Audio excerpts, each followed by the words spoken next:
Hace un momento leímos Mateo capítulo 7, el último párrafo del Sermón del Monte. Cuando se hace un análisis o cuando los teólogos hacen un análisis acerca de para quién fue escrito este Sermón del Monte, pues unos dicen realmente era una resignificación de lo que era la ley del Antiguo Testamento.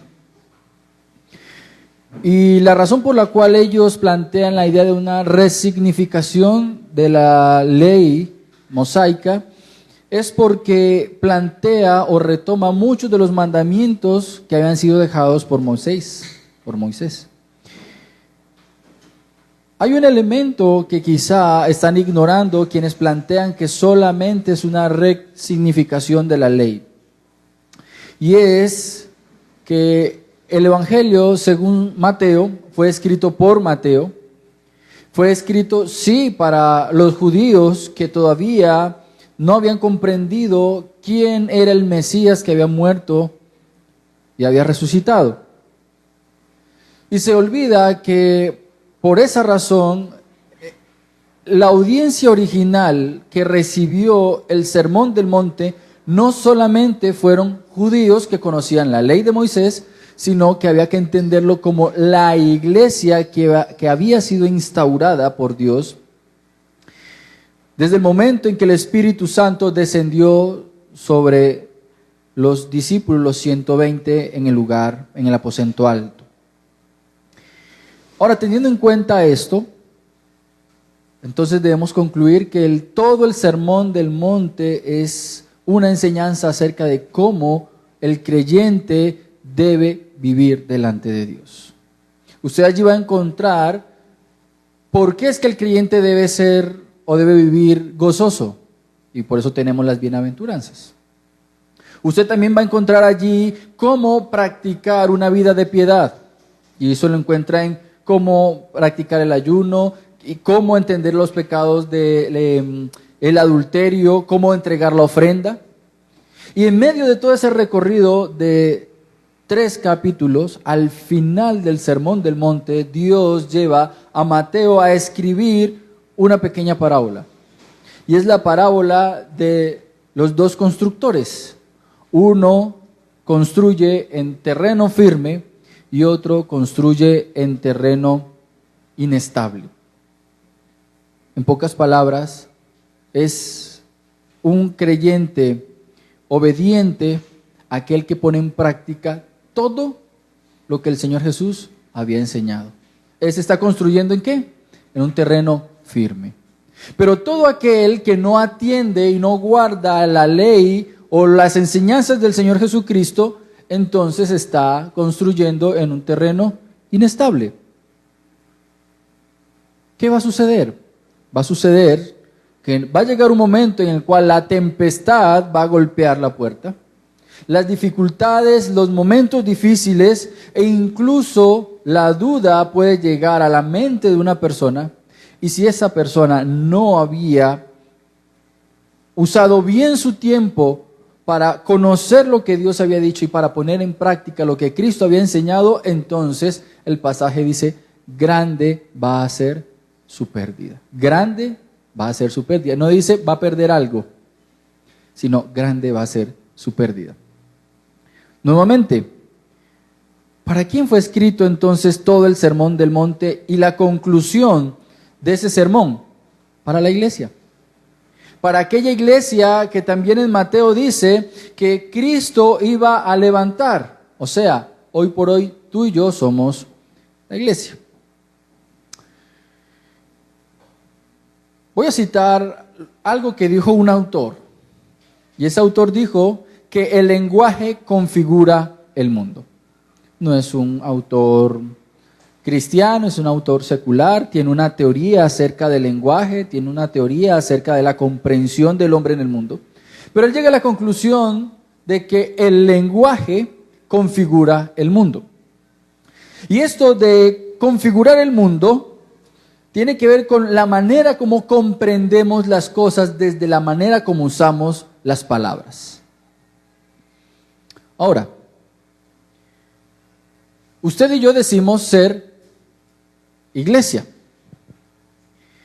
Pero aunque hemos escuchado y muchas veces podemos llegar a dar la conclusión o el significado del concepto iglesia, que usted sabe que la iglesia somos todos los que estamos aquí reunidos, que usted sabe que etimológicamente el término iglesia significa los llamados afuera o la congregación.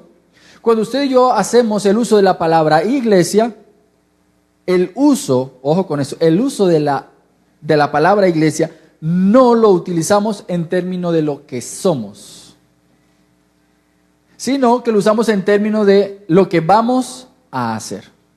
Yo voy para la iglesia a hacer aseo. Yo voy para la iglesia porque hay culto.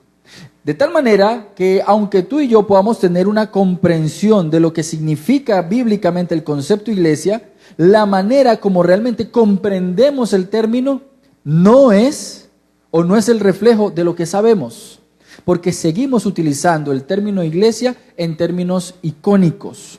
¿Cómo así que icónico? En lo que sabemos que puede representar. Como la iglesia se reúne en tal lugar, yo voy para la iglesia donde se reúne. ¿Cierto? ¿Qué problema tiene esto? ¿Qué problema trae esta forma de asumir los términos? Bueno, la manera como asumimos nosotros los términos es que de alguna manera no logramos encarnar la realidad de lo que somos. Cuando tú y yo no llevamos a la conciencia el uso apropiado de los términos, a la final no terminamos haciendo realidad lo que tú y yo somos. Por ejemplo,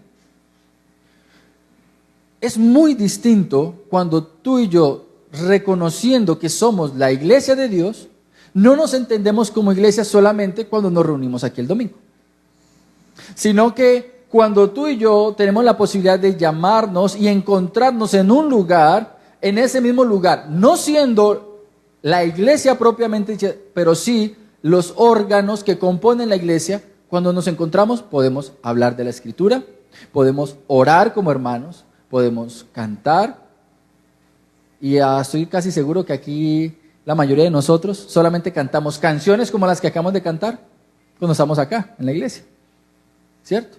Y muchas veces cuando nos encontramos los unos con los otros, no, pues ¿cómo vamos a cantar acá? No, eso dejémoslo para la iglesia. ¿Sí se dan cuenta cómo usamos el concepto? Para la iglesia. O cuando hay un grupo más grande. La realidad es que nosotros cometemos el grave error de solamente comprender lo que la Biblia enseña en términos racionales, pero muchas veces nos vemos implicados en llevar a la práctica la realidad de lo que la Biblia enseña. Por eso, hoy vamos a compartir un tema que he titulado La Iglesia Itinerante. Y yo sé que ustedes dirán, ese Johan siempre utiliza esos términos tan extraños, ¿cierto? ¿Qué es eso de la iglesia itinerante?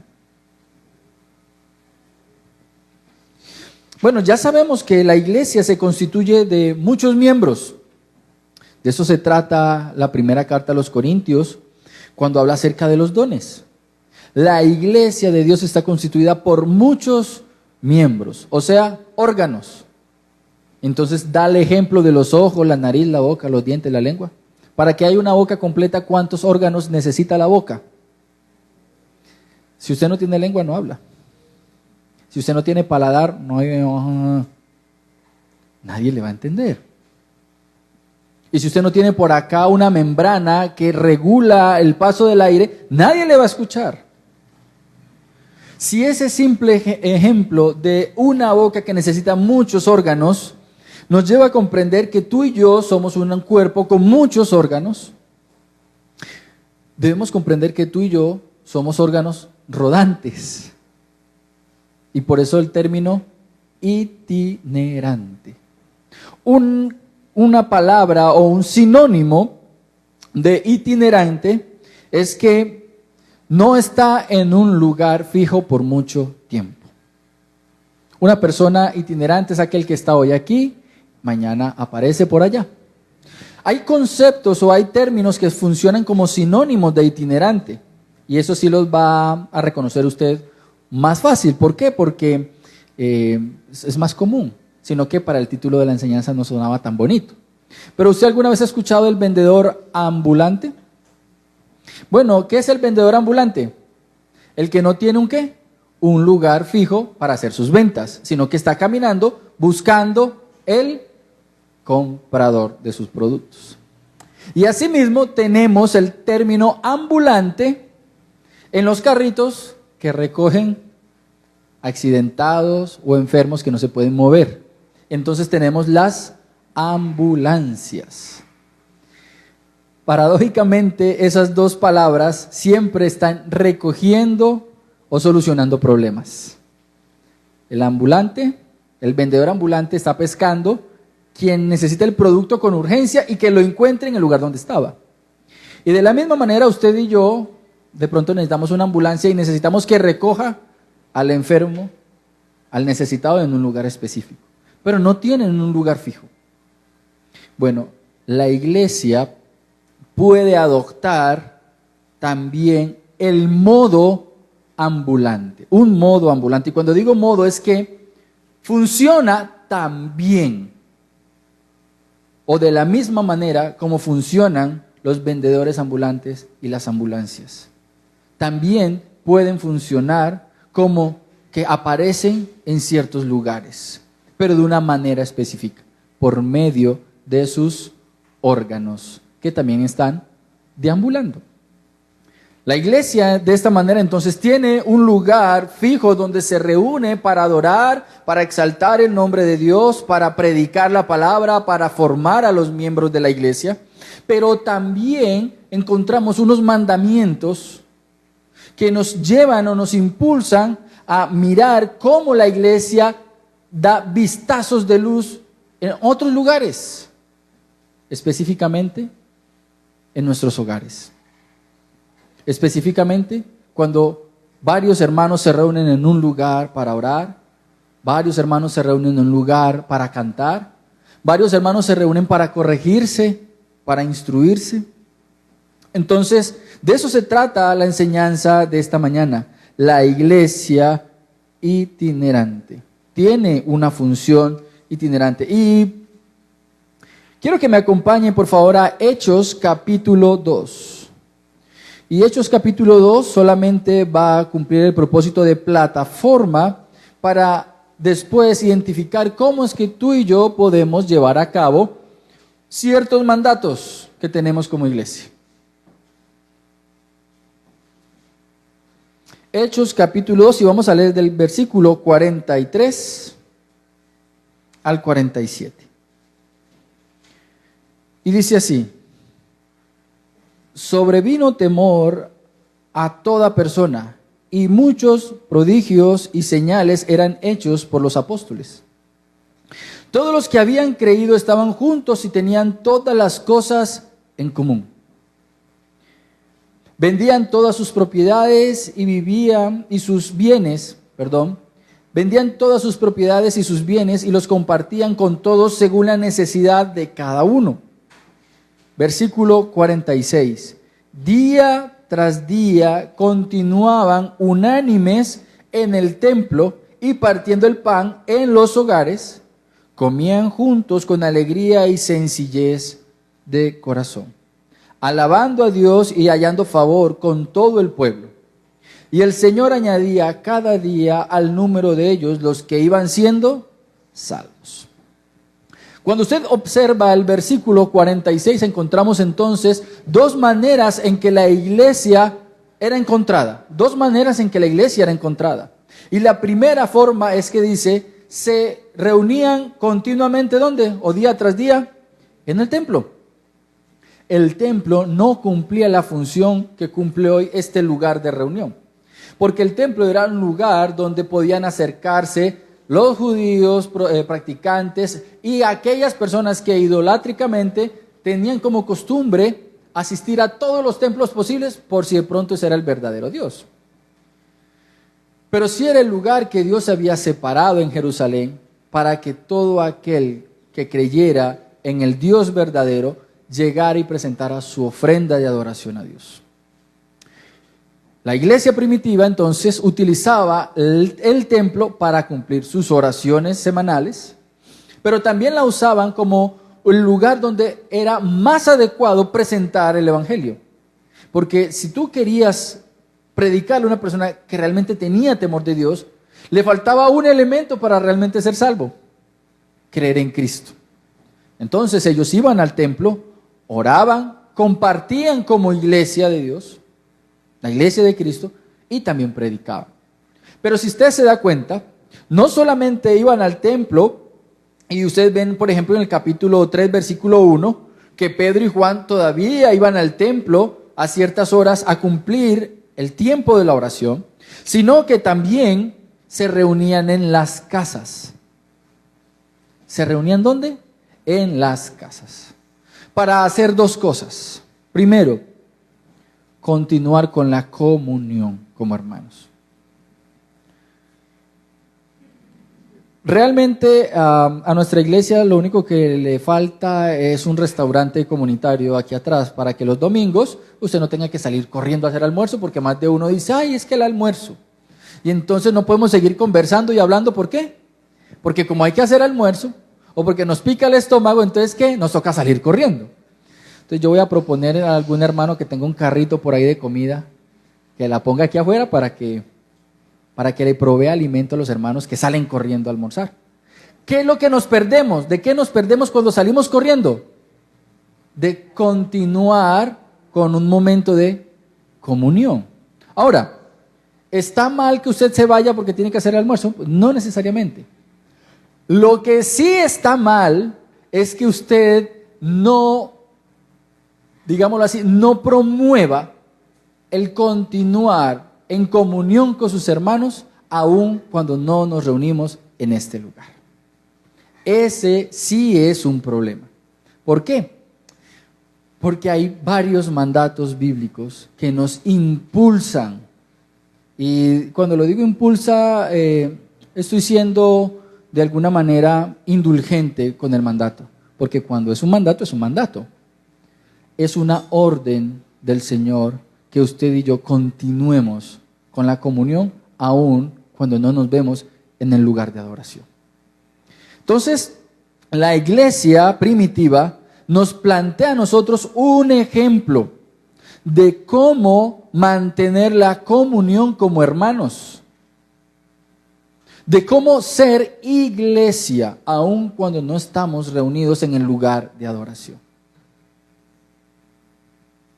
Entonces, poco a poco y lentamente tenemos que pedir al Señor que nos ayude a limpiar de alguna manera eso que arrastramos de la religión tradicional de creer que vamos es a la iglesia. No, somos iglesia. Ahora la pregunta es, ¿y cómo es que seguimos siendo iglesia?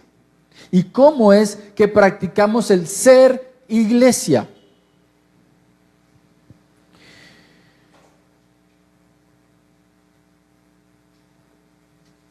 La iglesia se reúne con el propósito de adorar al Padre, al Hijo y al Espíritu Santo, pero también debemos mantener la comunión con nuestros hermanos en el calor de nuestros hogares.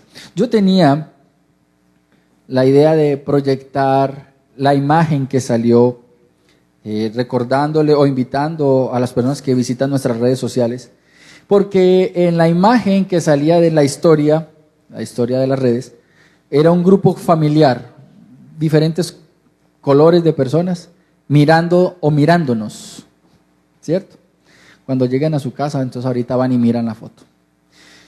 Y el propósito es que ustedes sintieran que esa foto los estaba invitando a abrir su hogar, para que sigamos siendo iglesia y compartiendo de esa comunión que el Espíritu Santo ha hecho posible entre nosotros.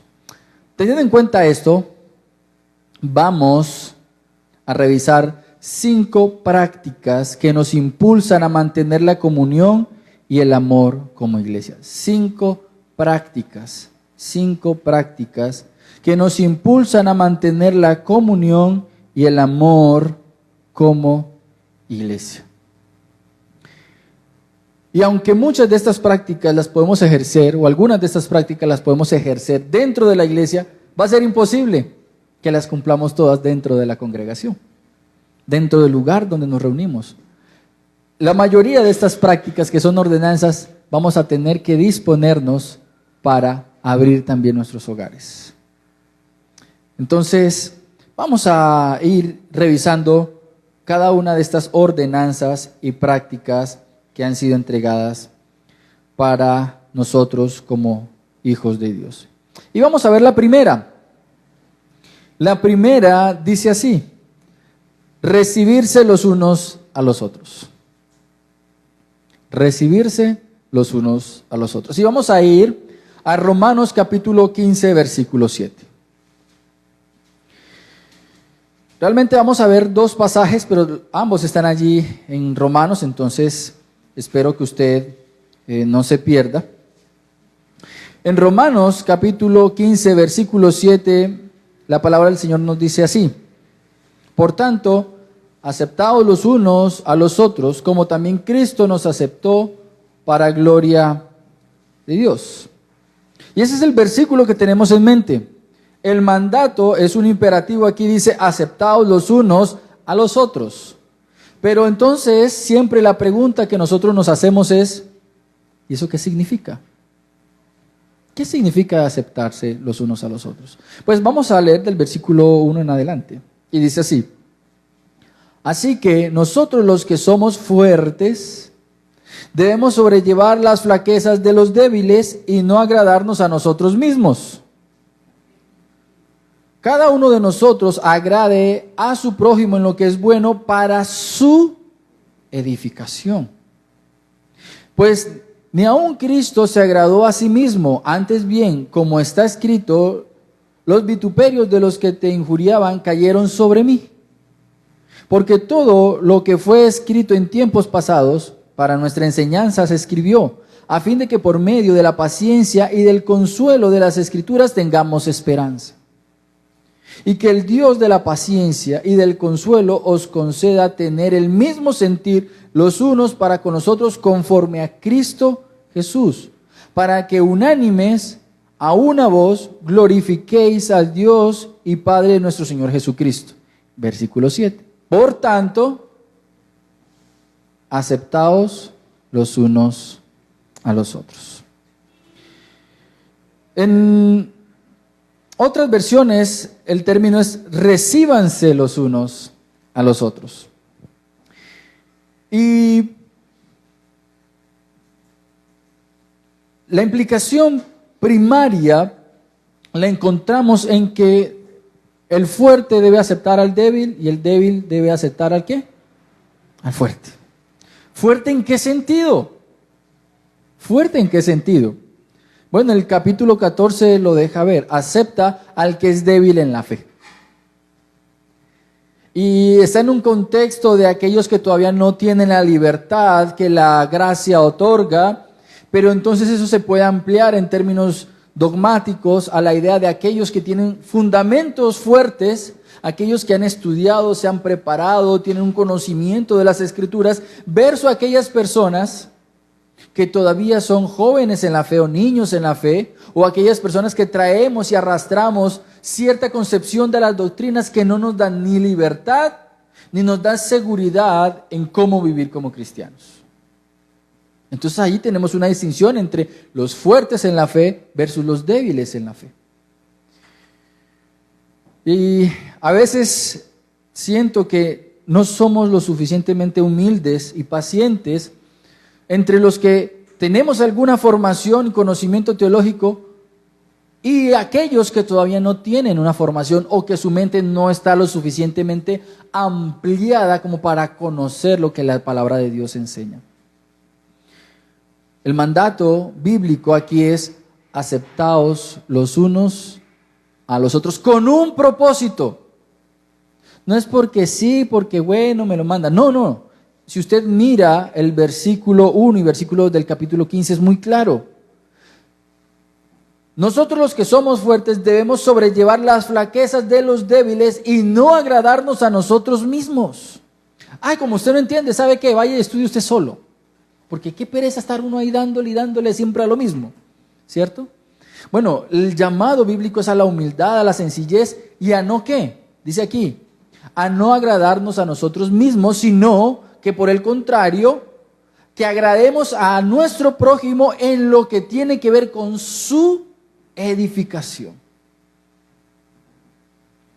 Eso va a demandar de nosotros como creyentes que si usted sabe que un hermano en una clase o en una situación particular tiene una duda o una inquietud acerca de un concepto, de una doctrina, de una verdad bíblica y usted la maneja, y ya vamos para lo que significa recíbanse, pero si usted la maneja, usted debería decirle, yo veo que tienes una dificultad con esta verdad bíblica. Cuando nos encontramos y compartimos acerca de lo que la Biblia enseña sobre esto.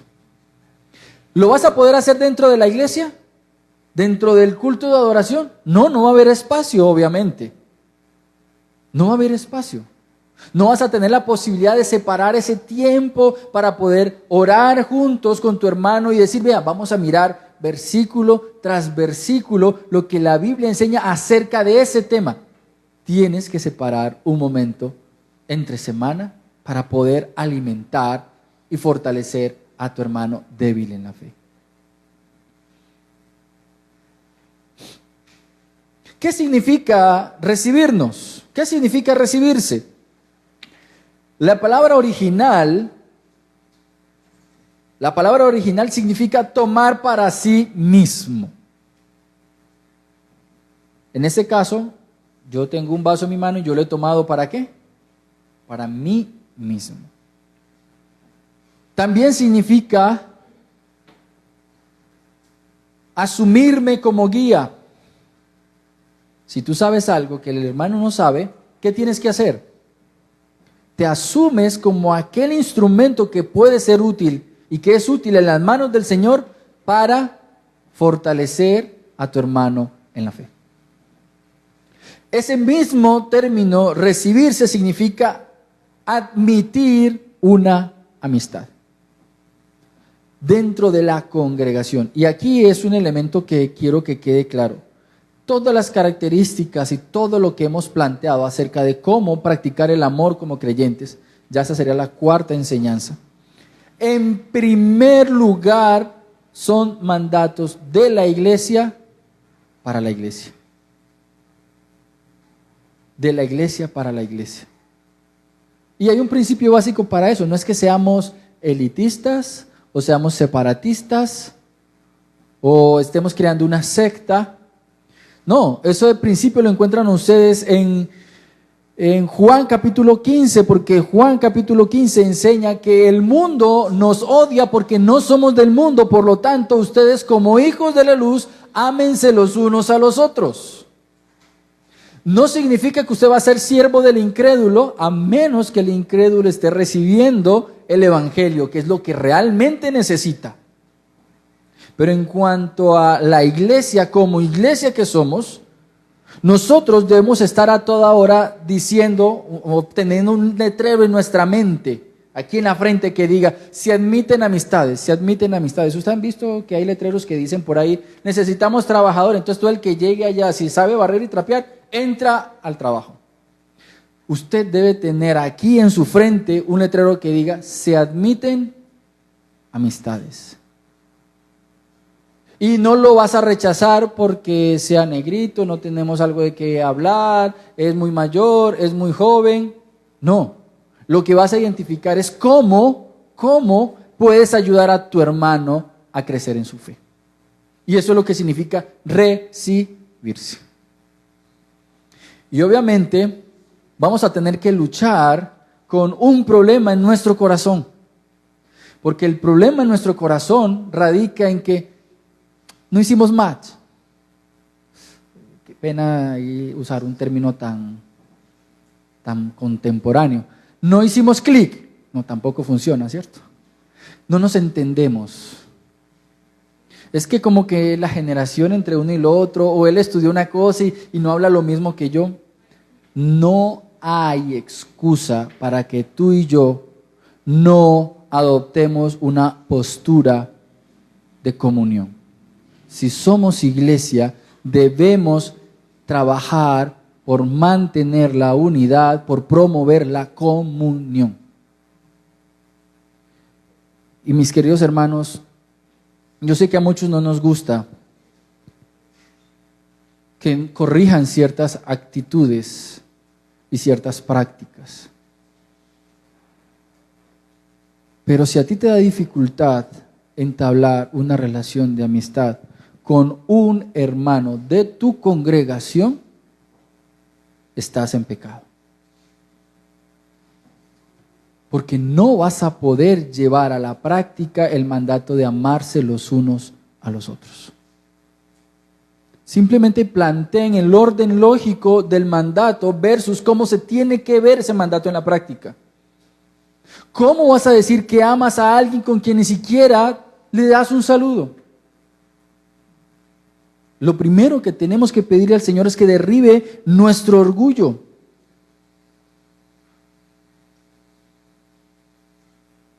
¿Y saben cuál es una de las formas de orgullo más comunes entre nosotros? Es que no tenemos tiempo.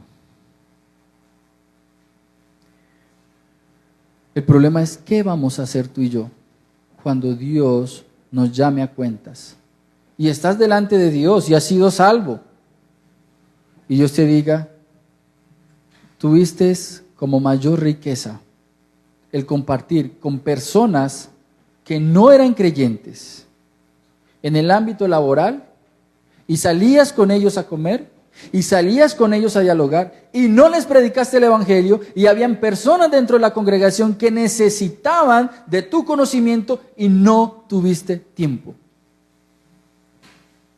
Acuérdese de la parábola de los dos constructores. Usted y yo en todo lo que hacemos estamos construyendo. El practicar lo que el Señor enseñó o no practicarlo y desobedecerlo es construir algo.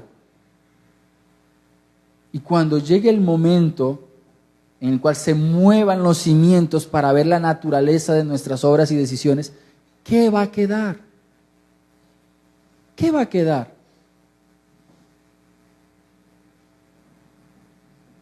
Ese recibirnos significa asumir la hospitalidad. Eso es lo que significa recibirnos. Y por eso los estaba llevando al entorno de abrir nuestros hogares, encontrarnos.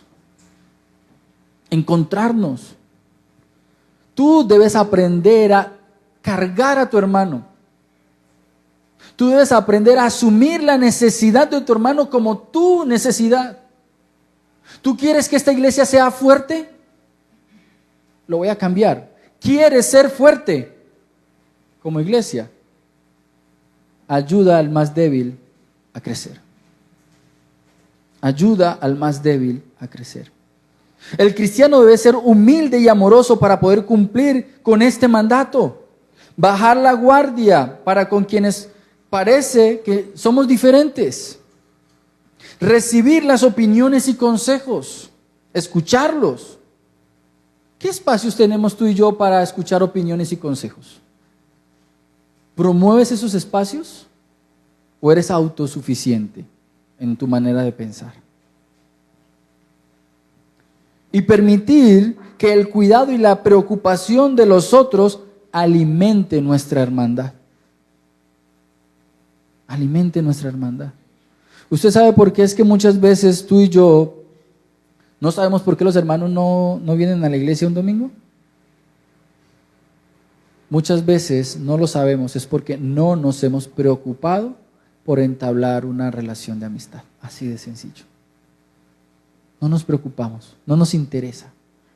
De hecho, estamos tan acostumbrados a la manera como se vive por fuera de la congregación, que así como nadie tiene que saber a qué me dedico en el trabajo, excepto que trabajo con ellos, asumimos que en la iglesia es igual.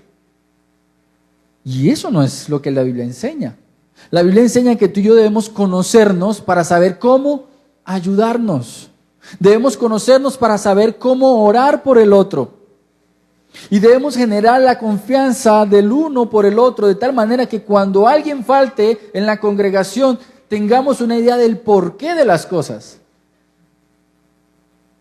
Realmente a mí me da mucha tristeza cuando un hermano cree que por irse de paseo está mal y que va a ser juzgado, entonces no le dice a nadie que se va de paseo.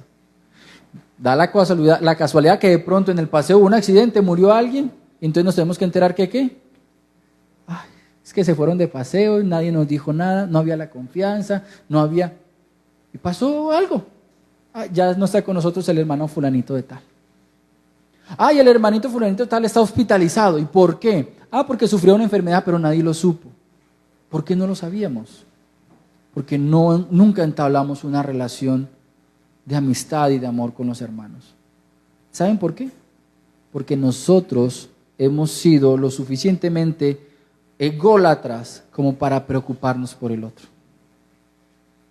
Tenemos que aprender a bajar la guardia en nuestros prejuicios, acercarnos a nuestros hermanos y experimentar la bienaventuranza del amor fraternal. ¿Realmente quieres ser dichoso y feliz? ¿Quieres experimentar el gozo? ¿La alegría? Ten un buen amigo. Uno que también crea en Cristo y que te pueda acompañar en tu camino hacia el cielo. Cuando ustedes ven en Romanos capítulo 15, versículo, yo estaba acá, ¿en dónde? Versículo 7, usted dirá, bueno, ¿y qué ejemplo tenemos nosotros como para decir que nos vamos a aceptar los unos a los otros, el fuerte al débil? Pues, ¿qué le dice el pasaje? El pasaje te va a decir, Cristo es el ejemplo. Cristo es el ejemplo desde el versículo 3. Pues ni aun Cristo se agradó a sí mismo. Cristo se incomodó. Cristo hizo a un lado sus prerrogativas para venir por el débil, por el menospreciado. Y si queremos ser literales, por el menospreciado y el vil. Y como nosotros se nos dificulta entender lo que significa lo vil y menospreciado, yo le quiero explicar lo que significa vil y menospreciado para que usted se identifique, para que usted le vea la cara de vil y menospreciado al otro. El vil y menospreciado es esa bolsa de basura que ya tiene 3 días de basura, 4 días de basura con agua y entonces ya está botando un líquido con gusanitos. Eso es lo vil y menospreciado, lo que se desecha, que no sirve para nada. La Biblia literalmente dice que todos estaban muertos. ¿Y de allí nos sacó quién? Dios para salvación. Ahora, cuando tú y yo vemos eso, el pasaje dice, Cristo no se agradó a sí mismo, antes bien, hizo de nuestra condena, de nuestra culpa y de nuestro pecado su propio problema. Nos cargó. ¿Con qué propósito? Pues lo que decía el versículo 2, para edificarnos, en este caso para darnos vida. Ahora, si Cristo hizo eso, y Él es nuestro ejemplo a seguir, ¿qué tenemos que hacer tú y yo con nuestros hermanos? Es que Él habla tan feo. ¿Y qué esperabas? Si también es un pecador como tú y como yo. Sobrelleva esa carga. Súfrela, corrígelo, ya lo hemos visto anteriormente. ¿Para qué es la paciencia en el creyente los unos con los otros? No solamente para sobrellevarlo y aguantarlo, sino para corregirlo también. Pero tenemos que aprender a llevar sobre nosotros mismos al hermano. Todos nos tenemos que corregir, todos nos tenemos que edificar. Entonces, el primer mandato que recibimos sobre cómo ser una iglesia itinerante es que debemos recibirnos los unos a los otros. Cuando usted va allí mismo a Romanos capítulo 16, versículo 6, tenemos otra forma de ese recibirnos. Y esa forma de recibirnos dice 16. Saludaos los unos a los otros con un beso santo. Y aquí tenemos la otra forma del recibirnos, la otra forma de recibirnos. ¿Qué es esa otra forma de recibirnos del saludaos? Eso tiene que ver con encerrar en un abrazo. Entonces préstele mucha atención a esto. El recibirnos del capítulo 15 es yo ir en busca de ¿quién? Del hermano débil. ¿Vamos bien? Y ahí tenemos una forma de recibirnos. Cuando tú ves que un hermano necesita algo, que es débil en la fe, que ves que como que no tiene claridad en algo, tú te acercas a él y le dices, ¿sabe qué? Yo me voy a convertir en su mentor, en su tutor. Pero después, en Romanos capítulo 16, versículo 16, encontramos la palabra saludaos los unos a los otros, que literalmente significa abrazarse el uno al otro, significa recibir a todo aquel que llega a ti. A todo aquel que llega a ti. Es una forma de manifestar el amor. Recibir, en términos de saludarse los unos a los otros, es, hermano, yo quiero visitarle en su casa. ¿Y usted qué le dice? Ay, no, es que no tengo tiempo, es que la casa mía es muy chiquita, es que... Y empezamos a poner cualquier cantidad de ¿qué? De problemas. Dígale la verdad. A mí no me gusta que me visiten, y usted le va a decir, mejor todavía, le voy a enseñar lo bueno que es que nos visitemos los unos a los otros. ¿Cierto? Es difícil estar abiertos a la comunión cuando no somos capaces de romper el muro de la indiferencia. Y ese es uno de los problemas que tenemos que atacar como iglesia. Tenemos que dejar la indiferencia a un lado. Y muchas veces la manera como iniciamos a romper esa indiferencia es con un saludo sincero. Y quiero que le preste mucha atención a este ejemplo. ¿Cómo se sentiría usted si usted es el que tiene que iniciar una reunión donde se han invitado 40 personas? Ya iba a ser así, 40 personas. Y usted convocó, y usted les escribió a todos, y todos le dijeron que sí. Y usted va a empezar la reunión y solamente ha llegado 2 personas. ¿Cómo se siente? Usted empieza a decir, pero ¿qué pasó? Pues, ¿cierto? Pero de un momento a otro empieza a llegar uno por uno a esas personas que usted invitó. ¿Cómo se empieza a sentir su corazón? Ay, qué bueno, ahora sí, ¿cierto? Vamos a ponerlo en términos del cumpleaños. Usted invitó a un cumpleaños, ¿cierto? Se quería celebrar con todos el cumpleaños y la gente no llega. Y de un momento a otro empiezan a llegar. ¿Cómo se siente usted? Feliz. Y usted empieza a decirles a todos, bienvenido. Porque qué rico celebrar bien acompañado con bastantes personas.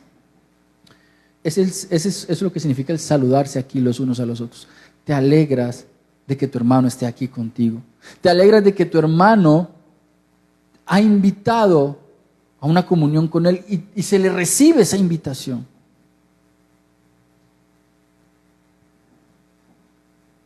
El recibirse y el saludarse, el asumir la carga del otro, así como el aceptar que el otro te cargue, es un mandamiento bíblico para la iglesia.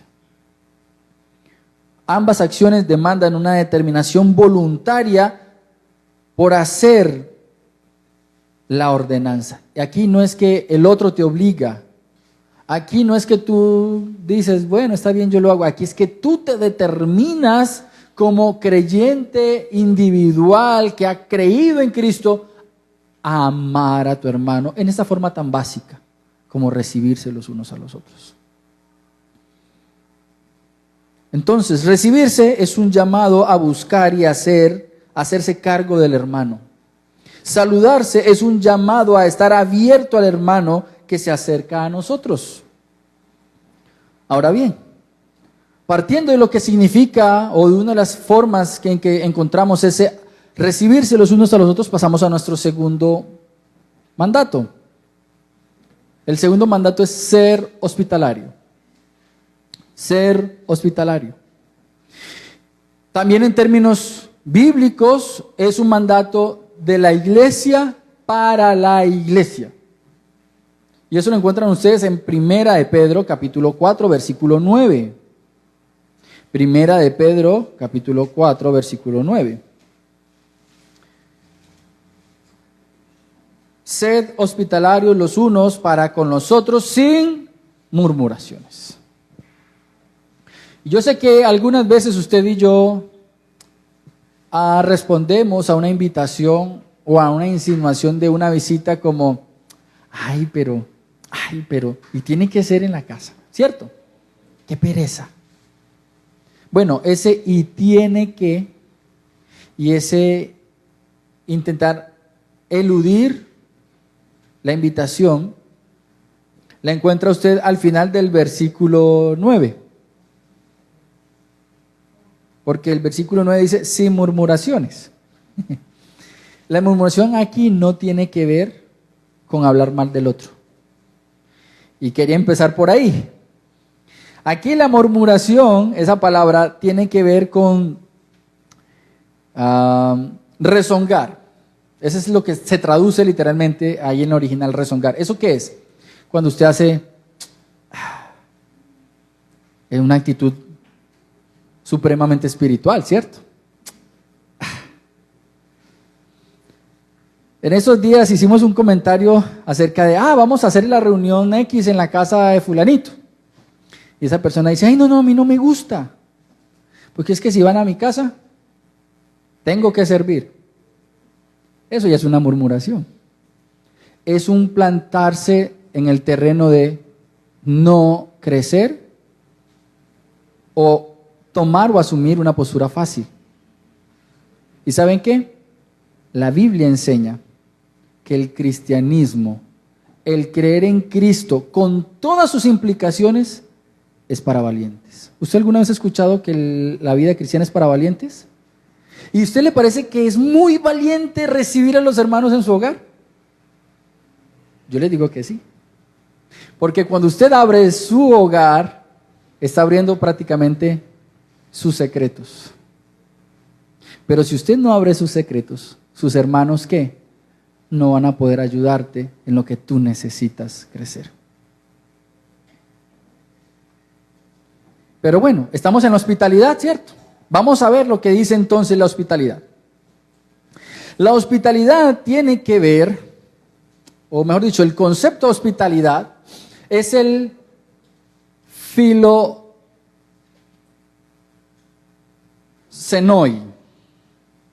de donde viene el término xenos, que es extraño. ¿Usted alguna vez ha escuchado el término xenofobia? Entonces nosotros decimos, xenofobia tiene que ver con despreciar o tener miedo o temor del extranjero, del desconocido. Bueno, el término aquí para hospitalidad no es xenofobia, sino filofobia. Filofobia, filoceno, que significa amor por el desconocido. Amor por el desconocido. Tú y yo a veces amamos al cercano, ¿cierto? Aceptamos al que es contemporáneo en edad o afinidad en un gusto, de tal manera que todo aquel que con quien no tengamos una afinidad en tema o en edad, se convierte casi que en un extraño. No sabemos qué hablar, no sabemos qué decir, no sabemos a qué invitar. Entonces asume a tus hermanos como un extraño. Ahora, la invitación de Primera de Pedro es que ames ¿a quién? Al extraño. Recibiéndolo en tu casa. Filoxenoi. Sé hospedador. ¿Con qué propósito? Es la pregunta. ¿Con qué propósito? Con el propósito de lo que dice Primera de Pedro capítulo 4, versículo 8. Sobre todo, sed fervientes en vuestro amor los unos para con los otros, pues el amor cubre multitud de pecados. Resulta que tú vas a abrir tu casa, tu hogar, con un hermano de la iglesia o con otro grupo familiar de la iglesia, porque en medio de esa reunión en tu hogar vamos a mostrar un fruto de amor. Porque mira que lo dice el pasaje. El fruto de amor es cubrir multitud de ¿qué? De pecados. Conocernos los unos a los otros, llamando la atención los unos a los otros, ¿cierto? Exhortarnos los unos a los otros, animarnos los unos a los otros. Allá en tu casa, si tienes un cuarto de más y la pareja que recibiste se puede quedar, pues ustedes tienen toda la noche para hablar. Ya no hay límite de tiempo. Sírvanse los unos a los otros. Conózcanse. Dense la oportunidad de ser felices, de compartir sus luchas, de hablar de sus temores y de ser alentados por la palabra de Dios. En cierto momento alguien decía, ¿qué vamos a inventar? Estar metidos en la casa de las personas hablando ¿qué? Bueno, a mí no me incomoda que usted me invite a comer, a vernos un partido de fútbol, pero si podemos hacer de esos momentos también un momento para edificarnos, es una bendición. Es una bendición.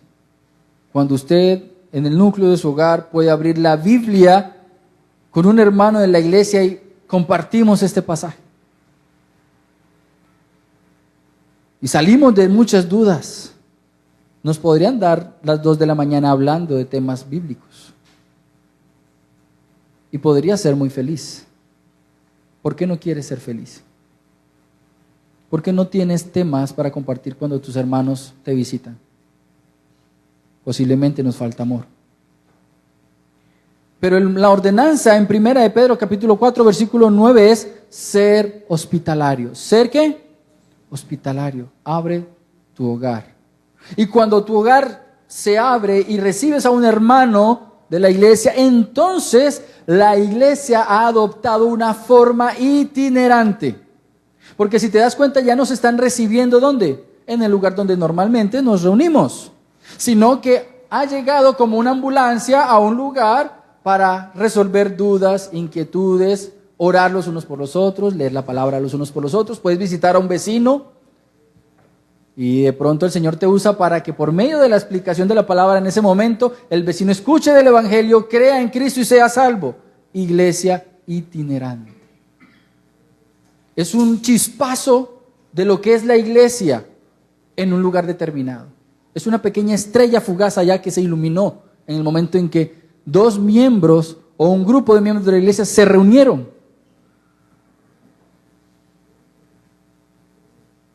Tú y yo tenemos que aprender a abrir nuestros hogares para que por medio de nuestros hogares la gracia de Dios también sea mostrada y esparcida. Si hemos tenido dificultades como iglesia para crecer, es porque hemos adoptado el pensamiento secular de que mi casa es mi cueva, mi baticueva, nadie sabe dónde vivo, nadie sabe lo que hago, este es mi lugar donde yo descanso del mundo y hasta de mí mismo, de mi apariencia, de mi hipocresía. El cristiano está llamado, por el contrario, a la comunión aún dentro del hogar. Y cuando usted mira ciertos pasajes de las Escrituras, por ejemplo, Éxodo 22, 21, Deuteronomio 14, 29, e incluso el ejemplo que nos da Abraham de cómo recibir a extraños, en Génesis 18, versículos 1 y 2, vemos lo que la Biblia enseña, aún desde la ley, sobre la actitud que a Dios le agrada ver en sus hijos, de cómo tratan a un extranjero. De cómo tratan a un extraño. O sea, el cristiano debe ser un buen anfitrión. Un buen anfitrión. Debe aprender a recibir a las personas que llegan a su hogar. Y ser hospitalario va más allá de la acción o el acto de proveer a las necesidades de alguien. Se trata de una actitud generosa. Actitud generosa. Obviamente la hospitalidad tiene que ver con suplir una necesidad. Entonces, si alguien tiene una duda sobre un tema, si alguien no ha comido, si alguien no tiene dónde dormir, si alguien no tiene con quién hablar, tu actitud debe ser una actitud ¿qué? Generosa. Una actitud de estar dispuesto hasta que esa persona haya recibido todo lo que necesita. Incluso dado el caso, si esa persona quien está recibiendo es inmadura y no sabe distinguir hasta dónde y en qué momento fue suplida su necesidad y quiere continuar, tú debes ser tan generoso en el amor como para corregirle. Pero todo debe ser desde una perspectiva ¿de qué? De amor, de mansedumbre, de humildad. Esto nos llevará a obrar aún en una actitud de sacrificio sin pecar en la murmuración. Por eso es necesario que indaguemos sobre nuestros hermanos. Tú no sabes qué está necesitando tu hermano. Tú no sabes qué aflicciones tiene o dónde está patinando su fe.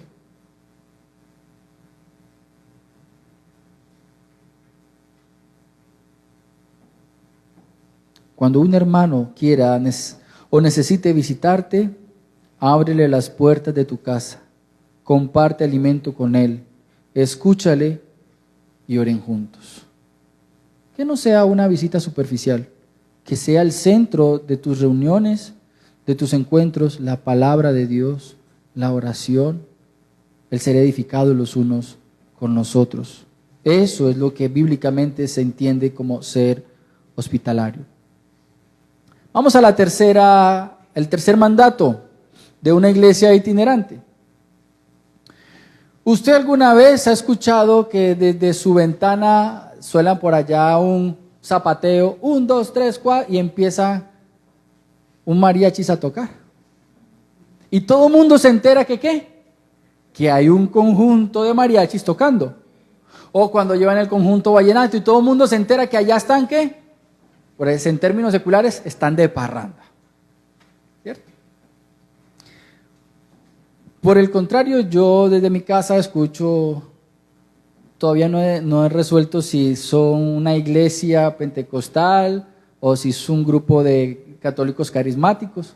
Pero en cierta época, desde las 2 de la tarde hasta las 5 de la tarde, eso es pupurrís de todas las canciones cristianas de hace 20 años. ¿A dónde voy?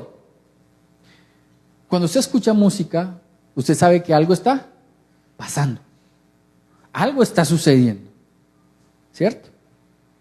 Resulta que en Efesios capítulo 5, versículo 19, y en Colosenses capítulo 3, versículo 16, tenemos un mandato para aquellos que están llenos del Espíritu Santo, que es prácticamente lo mismo que estar lleno de la palabra.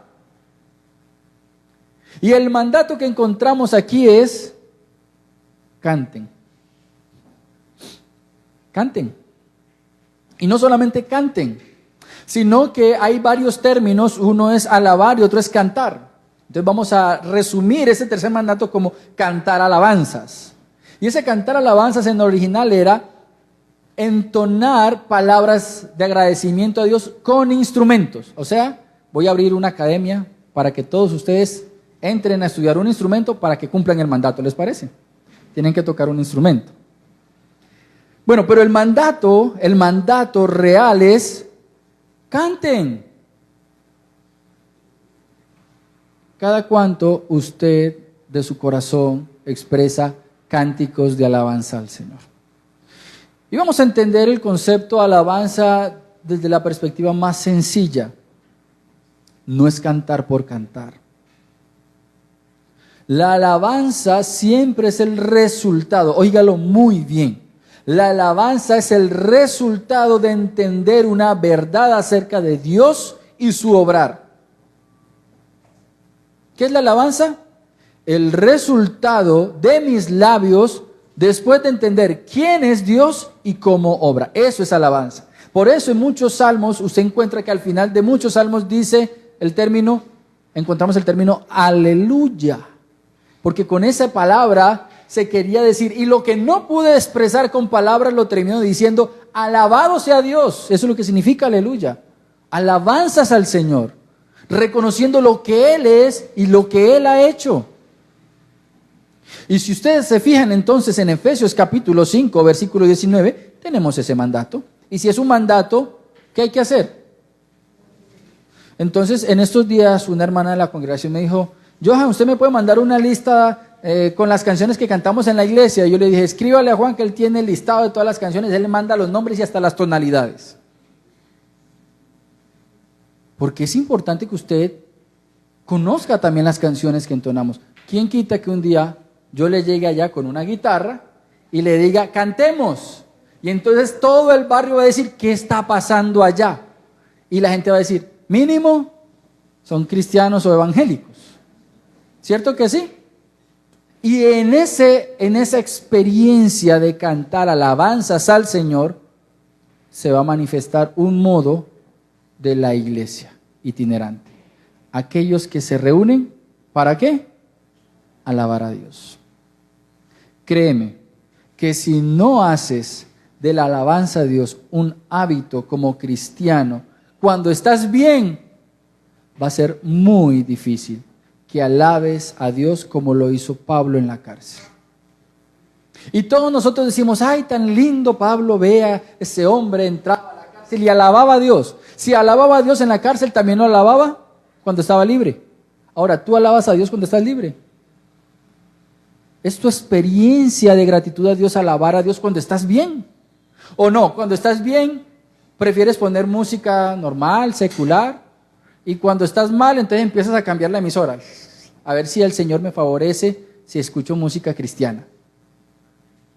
Recuerda, el cristiano que reconoce a Dios y su obra va a trabajar por mantener su mente ocupada en Dios. Personalmente no estoy en contra de la música secular, de toda la música secular. Pero si tú te puedes llenar de aquella música que te lleva a pensar en Dios, créeme que vas a tener un sinfín de beneficios que no vas a tener si escuchas música secular. Llénate de la palabra de Dios. Usa la música como una forma didáctica de aprender lo que la Escritura enseña. Tú dices que se te dificulta aprender versículos. Pues ponle tú mismo melodía al versículo largo que no has podido aprenderte. Y te lo vas a aprender cantando. Y se lo vas a enseñar a otros cantando. Y vas a edificar a otros cantando. Pero ten en cuenta esto. El texto de Efesios 5, 19, dice así.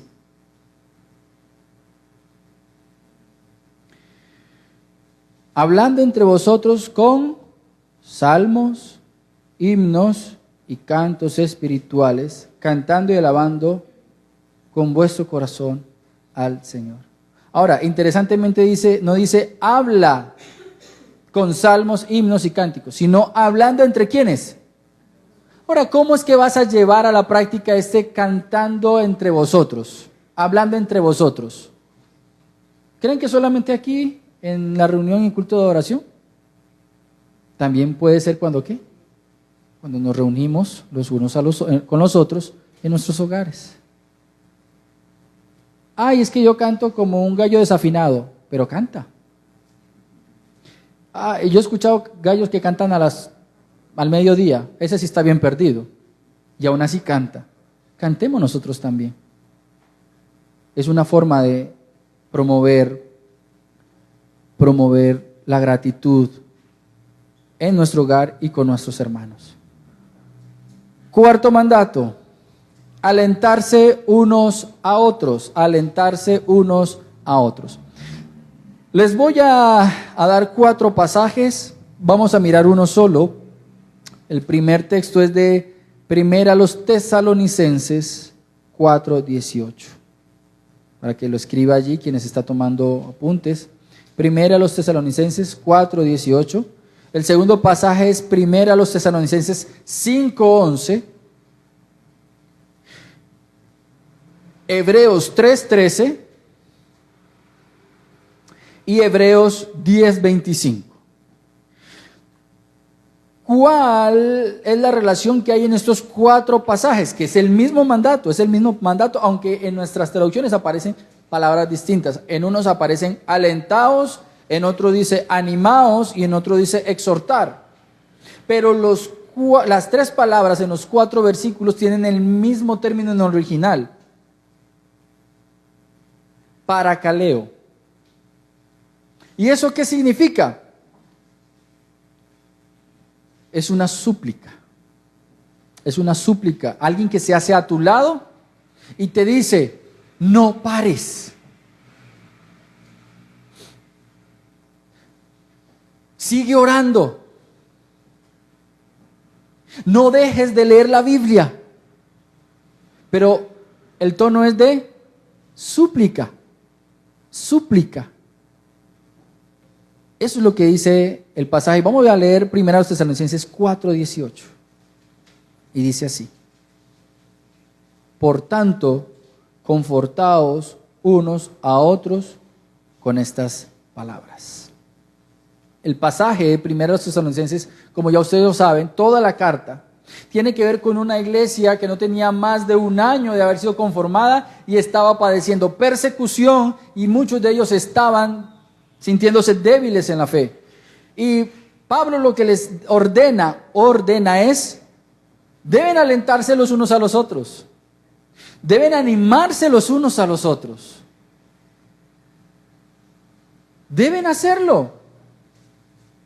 Precisamente en el pasaje de Hebreos, cuando dice, exhórtense los unos a los otros, en un contexto de no deje de congregarse, en un contexto de, ojo, que pusiste tu fe y tu confianza en Cristo. No es ponerle excusa, es que el otro no me escucha. No, así no te escuche. Yo sé que muchos de ustedes a principio de año estuvieron animando, alentando a cierta persona que hasta el momento no ha regresado a la iglesia. No nos contesta los chats, no nos contestan las llamadas. Pero la pregunta no es si esa persona no volvió, la pregunta es si tú cumpliste con la tarea que tenías que cumplir. Alentarse. Estar ahí al lado, suplicándole que no pare.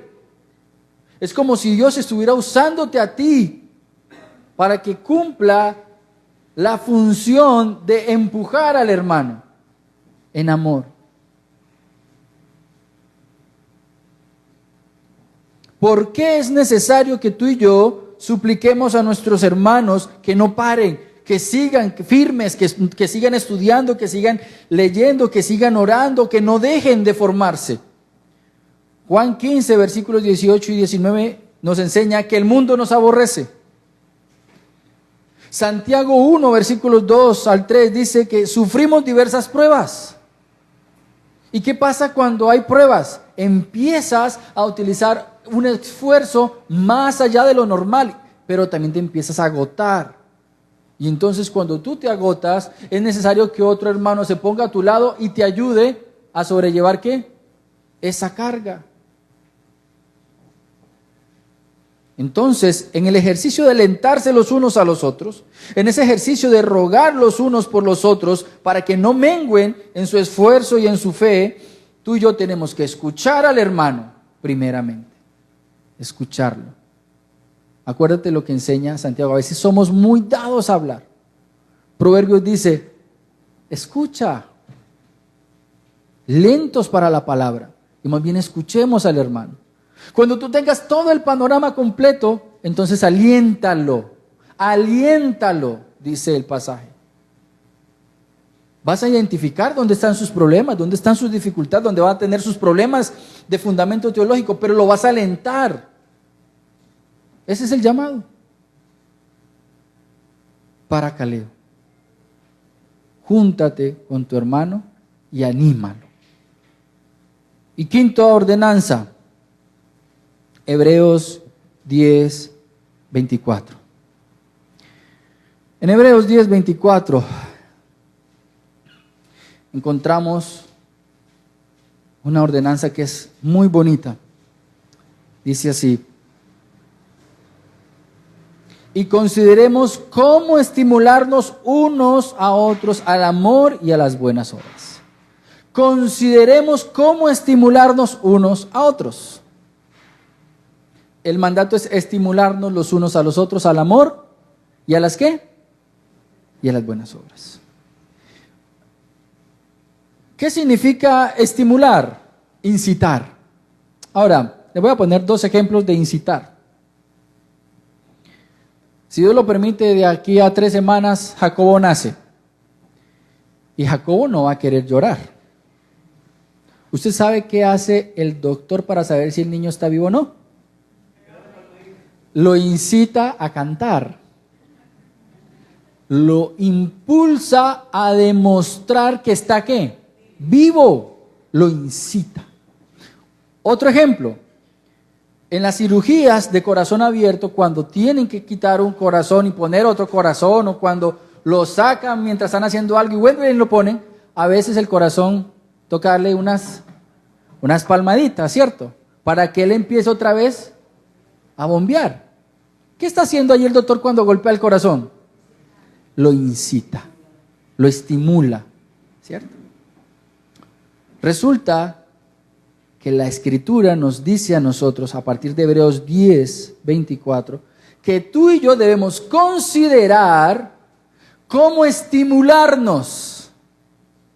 Ahora, ¿cómo vas a estimular a alguien cuando no es tu amigo, cuando no es tu hermano, cuando no hay una relación de cercanía? Va a ser muy difícil saber qué es lo que lo impulsa a mover su voluntad a ciertas cosas.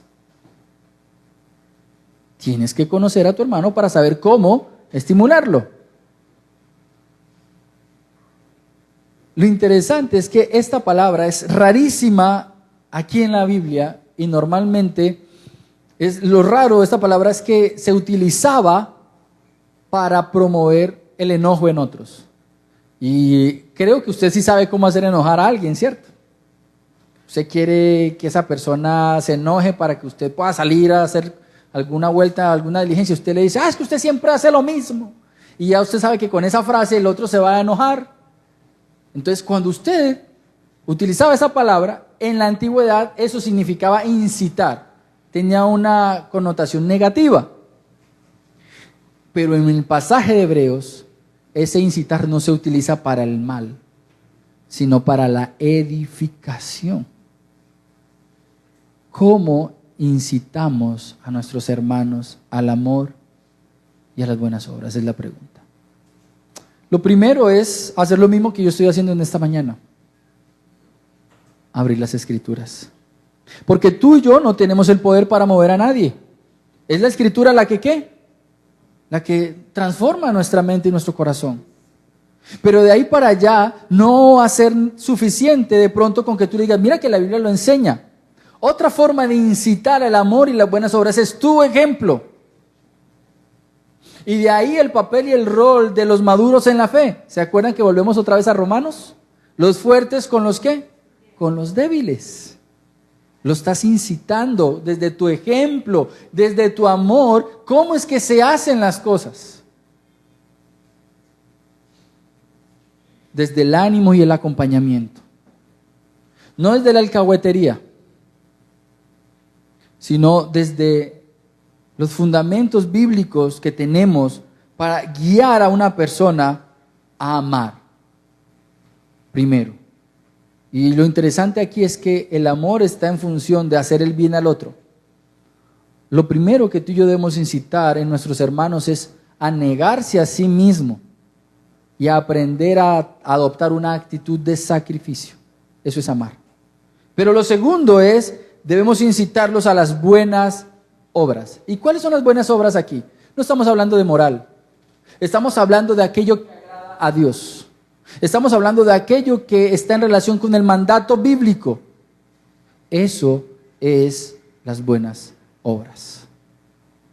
Yo sé que a nosotros nos gusta hablar de programas de televisión, de lo que estudiamos, de nuestros problemas, pero procura primeramente practicar el estimularnos al amor y a las buenas obras. Y eso va a permitir que como iglesia estemos construyendo en un terreno firme.